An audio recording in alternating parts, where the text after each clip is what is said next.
അതല്ലടാ ബ്രോ, ഈ കഫ്റ്റീരിയയിലും പിന്നെ സൂപ്പർ മാർക്കറ്റിലും പണിയെടുക്കുന്ന പുള്ളിയുടെ അവസ്ഥ ചിന്തിച്ചു നോക്കിയേ.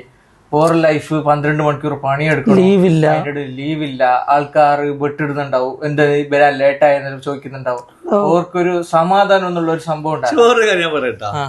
ഇത് ഈ വിഷയത്തിൽ നമ്മൾ ഭയങ്കര ബോധേടാണ്. പക്ഷെ ഈ ജനിച്ച സമയം തൊട്ട് പെണ്ണിനുള്ളിൽ പണിയെടുക്കുന്നുണ്ട്. ഒരു പെരുന്നാക്ക് വരെ ആ പെണ്ണുങ്ങൾക്ക് ലീവില്ല അല്ലെ? ഒരു പെരുന്നാക്ക് ലീവില്ല ഉമ്മക്ക്. ഉമ്മ ഞമ്മല്ല കാലത്തണിച്ച് കുളിച്ച് പള്ളിക്ക് പോയി ഡ്രസ്സിലിട്ടിട്ട് വരുമ്പോഴത്തേക്കും ഉമ്മയുടെ ബിരിയാണി ചോറുണ്ടാവും, കോയാച്ചിക്കോനുണ്ടാവും. ഡ്രസ്സ് ഇടുമ്മ ചെല്ലി ഡ്രസ്സ് ഇട്ടിട്ട് കഴിഞ്ഞെങ്കിലും ഉമ്മക്ക് ഒരുങ്ങിയിട്ട് പുറത്ത് ചെയ്യാനില്ല.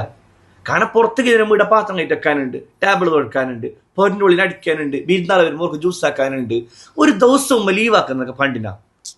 ആ ഉമ്മ ഉറങ്ങുമ്പോ ചിന്ത എന്താ പറയും, നാളെ എന്താക്കും, നാളെ സ്കൂളിലേക്ക് പോകുമ്പോൾ നിനക്ക് പത്തല്, ഓനക്ക് ചപ്പാത്തി, ഉപ്പാക്ക് ചോറാണോ, ആ പാത്രം പോകണം, ആ ടേബിൾ കൊടുക്കണോ, ഇത് കഴിഞ്ഞ് പൊരിൻ്റെ ഉള്ളിൽ അടിക്കണോ, കറിയും ചോറ് വെക്കണോ.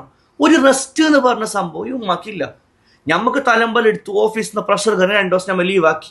ആഴ്ച 2 ദിവസം ലീവില്ലാത്ത പണി ഞമ്മക്കാവൂല. കഫ്റ്റീരിയക്ക് എന്താ പണിയായിട്ട് നോക്കാത്തത്? കഫ്റ്റീരിയക്കാരുടെ പണി ലീവില്ലാത്ത പണി. കൊല്ലത്തിൽ 1 മാസം അവർക്ക് ലീവ് ഉണ്ട് നാട്ടിലേക്ക് പോകാൻ. ഉമ്മാക്ക് എങ്ങനെ ലീവ് ആയിട്ടുള്ളത്? ഉമ്മാരുടെ പ്രഷർ ആവല. നീ എത്ര കുൽമാനും കൂക്കലും പുള്ളിയാക്കിട്ട് പോയെങ്കിലും അഫ്നു, നീ ഇപ്പൊ ഒരിക്കൽ വന്നിട്ട് കേറുന്ന വരെ ഉമ്മ ഉറങ്ങല. എത്ര ഉറങ്ങീന്ന് പ്രഷറിൽ പറഞ്ഞെങ്കിലില്ല, ആ ഉമ്മാന്റെ കണ്ണടിച്ചിട്ട് മാത്രം ഉണ്ടാവും, ഉറങ്ങിയിട്ടുണ്ടാവില്ല. കാരണം ഉമ്മാന്റെ മനസ്സ് തമ്പിക്കേയില്ലടാ. അന്നെങ്കിലും ഞമ്മൊന്നും മനസ്സിലാക്കും. നമുക്ക് ഉമ്മ എന്നുള്ള കേറുന്നേ ഇല്ലടാ. ബാക്കിയുള്ള ആളെ സ്ക്രീനിൽ കാണുമ്പോൾ നമുക്ക് ഭയങ്കരമാണ്, യാ അല്ലാ ഉമ്മാനെ സ്നേഹിക്കുന്നോന്. മറ്റേ ഈലെല്ലാം കാണുമ്പോഴത്തേക്ക് ഭയങ്കര ലൈക്കിൽ ഇട്ട് കൊടുത്ത്. മദേഴ്സ് ഡേക്ക് ഭയങ്കര പെരുന്നാക്ക് ഉമ്മാന്റെ ഫോട്ടോ തപ്പി എടുക്കും നമുക്ക് ഗാലറിയിൽ നിന്ന് ഇടാൻ വേണ്ടിട്ട്. ഒരു കിസ്സും ഉണ്ടാവും.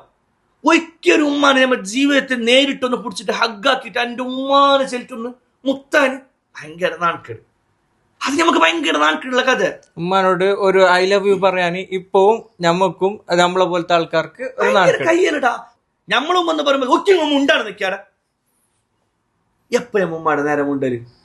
ഈ ഉമ്മാന്റെ ബലറിയൽ എപ്പറടാ. ഉമ്മ ഇല്ലാതാണ്. അത് ഒരിക്കലും ചിന്തിച്ചെങ്ങെത്തല. ഉമ്മാന്ന് വിളിക്കുമ്പോഴത്തേക്ക് എന്തടാന്നൊരു വിളിയില്ല ഉമ്മാന്റെ. അത് ഇല്ലാത്താന്നൊരു ദിവസം ഞാൻ മറിയൂടാ ആ ഉമ്മാന്റെ വില. അന്ന് കഴിഞ്ഞൊരു ഗുണമില്ലടാ. ആ ഉമ്മാനോട് പിരിസ ഉണ്ടെങ്കിൽ ഇപ്പോടെ നമ്മ കാണിക്കേണ്ടത്. ഇപ്പോ ആ ഉമ്മയുടെ പറയണ, ഉമ്മ എനിക്ക് പൊരുത്തപ്പെട്ടു ഉമ്മ, ഞാൻ അറിയാത്ത ഉമ്മാനെ നോമ്പിലാക്കിയിട്ടുണ്ടാവാന്തോ ബുദ്ധിയില്ലാത്തപ്പോ പൊരുത്തപ്പെട്ടു ഉമ്മ എന്ന് ഞമ്മ ഉമ്മാനോട് ചെല്ലണോ. ഉമ്മ അറിയണോടാ നമ്മ ഇങ്ങനെ പൊരുത്തം മാത്രം ചോദിച്ചാൽ പോരാ. നമ്മക്ക് പിരിസ് നമ്മ ബാക്കിയുള്ള ആൾ കാണിക്കുന്നതിനായിട്ട് കൂടുതൽ ഉമ്മാനോട് കാണിക്കണം. നമുക്ക് ഉള്ളിൽ ഇഷ്ടമുണ്ട് ഉമ്മാനോട്. അത് ഉമ്മ നമ്മളോട് ഒരു 100% ഉമ്മ നമുക്ക് കാണിക്കുന്നുണ്ട്. നമ്മ അതിന്റെ ഒരു 50% അങ്ങോട്ട് കാണിക്കണം. ഇടയ്ക്കിടയ്ക്ക് ഉമ്മാനോട് പോയിട്ട് സംസാരിക്കണം, ഉമ്മാന്റെ അടുത്തിരിക്കണോ, ഉമ്മാന്റെ കാല് പിടിക്കണോ, ഉമ്മാക്ക് കാൽ മസാജ് ആക്കി കൊടുക്കണോ, കൈ മസാജ് ആക്കി കൊടുക്കണോ, തല മസാജ് ആക്കി കൊടുക്കണോ. അപ്പൊ ഉമ്മാക്ക് ഉള്ളിലൊരു ചിന്ത വരും, എന്റെ മക്കാൻ്റെ ഒക്കെ ഉണ്ട് എന്നുള്ള ചിന്ത.